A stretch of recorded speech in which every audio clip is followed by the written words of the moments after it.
18. hadis. Bismillah, elhamdülillah, ve salatu ve selamu ala Resulillah.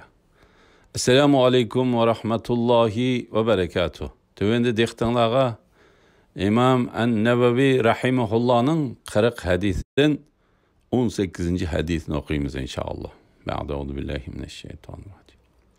Tercümesi Abu Dar Cundub İbni Abdullah ve Abu Abdurrahman Muaz İbni Cebel radiyallahu anhudan rivayet kılındı ki Resulullah aleyhissalatu vesselam şundaq degan: qayerdili bo'lsang Allohdan qo'rqin.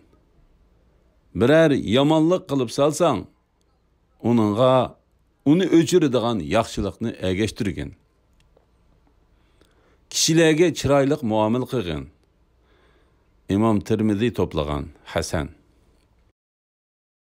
Elhamdülillah, yuqorida İmam En-Nevevi Rahimahullah'ın 40 hadisinden 18. hadisini anladыңlar. Ahirini keyin qitimni o'qishimiz davomlashtiramiz inshaalloh.